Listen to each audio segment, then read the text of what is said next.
Okay mga kapikset, simulan na natin tong video. Hanggang saan naabot ang biting point mo? So sa video na ito, i-share ko sa iyo kung hanggang saan nga ba aabot ang iyong biting point mo. Ang iyong biting point mo, ang biting point ng iyong sasakyan mga kapikset. Okay?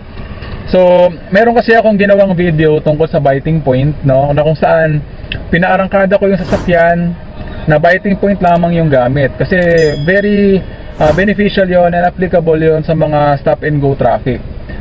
At binigay ko rin po doon yung mga disadvantage and advantages of doing that doon sa video na yon. So kung hindi mo pa napanood yung video na, maglalagay ako ng link sa upper right portion ng video na to and sa description below para mapanood mo. So hanggang saan nga ba abot yung biting point ng ating sasakyan? Well, para maintindihan natin yan, ang mga modern na sasakyan sa mga panahon ngayon, actually karamihan ng mga sasakyan ngayon, or kung hindi man lahat ng mga sasakyan ngayon na nire-release sa merkado, ay meron na pong ECU or engine control unit na kung saan yun po yung nagmamanage ng buong sasakyan, yun po yung parang pinaka-brain niya, at nagbibigay po yun ng sapat na gasolina, or nagbibigay po yun ng instruction sa fuel injection ng iyong sasakyan para magbigay ng sapat na gasolina or sapat na diesel sa iyong makina para makarangkada yung sasakyan kapag nilagay mo sa clutch biting point yung iyong clutch, kahit di ka pa nagbibigay ng gas through the accelerator pedal or through the gas pedal mga kapikset. Yung pagpaparangkada using the clutch biting point, applicable lamang po yan on sa mga modern cars. Yung mga sobrang lumang sasakyan, mga dati pa, wala po yung mga ECU, so hindi po possible gawin yon sa mga ganong klase ng sasakyan. So sa video na ito gagawin natin yan sa bawat gear mga kapikset. So clutch biting point lamang yung gagawin natin. Okay?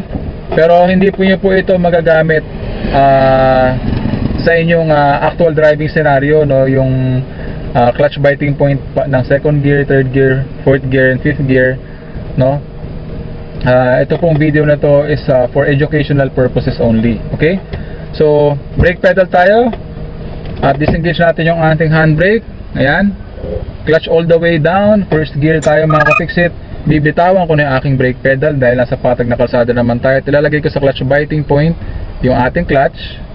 Ayan, kung mapapansin mo, umaarangkada na yung ating sasakyan. Clutch biting point lamang po yung ating gamit. Ayan, at kapag ang takbo ng ating sasakyan is nasa, ayan, 5 or 6 kilometers per hour na, bibitawan ko na po yung ating clutch all the way up dahil hindi na tayo mamamatay ng makina at this point. Okay? So first gear po yan mga kapiksit. So medyo incline ng konti itong kalsada na to, no? Kaya yung takbo ng ating sasakyan is around 6 kilometers per hour lamang. Ayan. At yan na po yung sagad. Okay? May mga kalsada na pag medyo flat or medyo pababa ng konti, medyo aangat-angat ng konti yung speed na yan. Okay? Pero dahil nasa medyo paakyat tong kalsada na ito, ayan, 6 kilometers per hour lamang yung sagad ng ating first gear using only the clutch bite point ng ating clutch. So try naman natin second gear mga kapiksit, no? Clutch all the way down, second gear. Papakawalan ko unti-unti yung ating clutch bite point muna for a few seconds, and then papakawalan ko na siya all the way up. Ayan, tumaas po yung speed natin at around 10 or 11 kilometers per hour using only the bite point ng ating clutch at second gear. Ayan, naka second gear po tayo. Lipat lamang ako ng lane dahil may obstruction dito. Ayan, medyo pababa po itong kalsada na ito, kaya kung mapapansin nyo, tumataas yung speed natin around 14 to 15 kilometers per hour. So dahil mabagal yung speed natin mga kapiksit, gigilid lamang ako sa shoulder. Ayan, para hindi po tayo abala sa ibang sasakyan. Ayan, using the second gear, 15 kilometers per hour. So what if lagay natin sa third gear? So clutch all the way down, third gear tayo. Clutch bite point muna, 1 to 2 seconds bago ko pakawalan yan all the way up. So nasa third gear tayo ngayon mga kapiksit, at ang speed ng ating sasakyan is umaangat. Ayan, around, actually medyo bumaba siya, around 11 kilometers per hour, at nanginginig yung makina. Ayan, nahihirapan siya, third gear kasi, at medyo paakyat itong kalsada na ito. Ayan, nanginginig, parang mamamatay, nag-i-struggle siya mga kafiksit. 11 kilometers per hour at third gear, medyo paakyat yung kalsada. Kaya nakarating tayo sa patag na kalsada mga kafiksit. Ayan, patag, naka third gear tayo, hindi na siya nanginginig. So lagay ko ng fourth gear, touch all the way down fourth gear.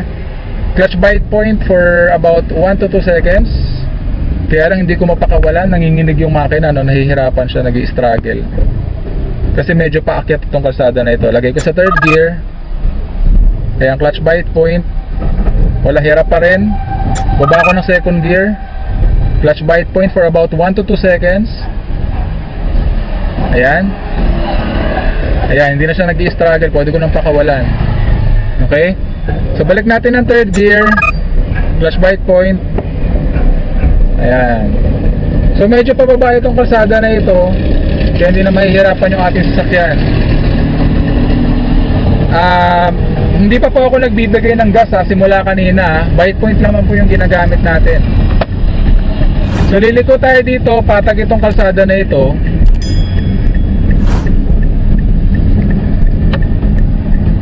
Ayan, so nasa patag na kalsada na po tayo mga ka-fixit.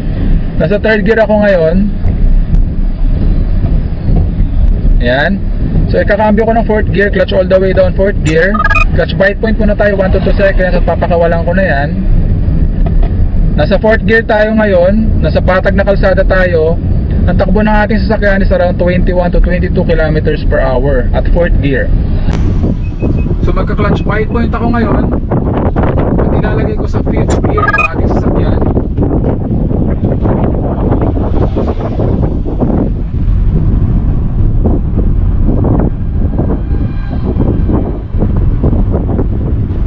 Ayan, nasa 5th gear tayo ngayon mga ka-fixit. Takbo ng ating sasakyan is around 25 kilometers per hour mga ka-fixit. So pasensya na, nag-error po yung ating RPM camera or dashboard camera.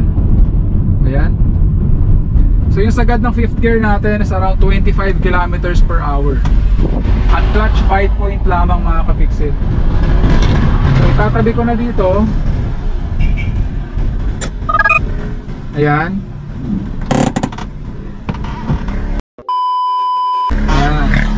So nakapagmaneho tayo mga ka-fixit na clutch bite point lamang yung ginagamit all throughout the duration of this video. Hindi po ako gumamit na accelerator pedal, no? Pero syempre super slow po ng speed natin.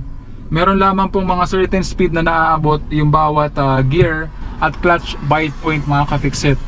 And may mga pagkakataon na kapag nasa paakyat na kalsada, nahihirapan yung mga certain gears na makaahon. Well, syempre dahil sinusupply nga po na gasoline sa ating engine is yung sapat lamang para mapaarangkada lamang yung ating sasakyan, no? Very minimal lamang yung supply ng gasolina kasi nga clutch bite point lamang yung gamit natin. So I'm not encouraging you to do this mga ka-fixit, no? Hindi po ito makakatulong sa iyong pagmamaneho, pero yung clutch bite point at 1st gear sa pag-arangkada, yun applicable po yun sa pagmamaneho at pwede nyo pong gamitin. Okay?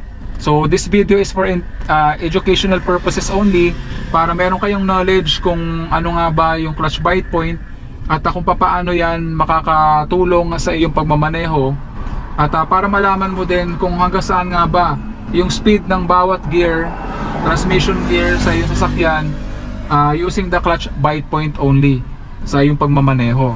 Pero tandaan mo mga ka-fixit na nagkakaiba-iba to, depende sa brand at modelo ng iyong sasakyan. Kasi syempre iba-iba po ang laki ng makina, iba-iba po ang power ng bawat makina sa bawat sasakyan. Okay, so maaaring maging iba yung speed ng iyong sasakyan at clutch bite point sa bawat gear ng iyong transmission. Okay mga ka-fixit? With that being said, palaging tatandaan na walang sino man ang pinanganak na magaling. Kailangan natin na sapat na panahon at pagsasanay upang maging magaling tayo sa anumang bagay. And that concludes our episode for the day. I hope na sana may natutunan ka sa video episode natin ngayong araw.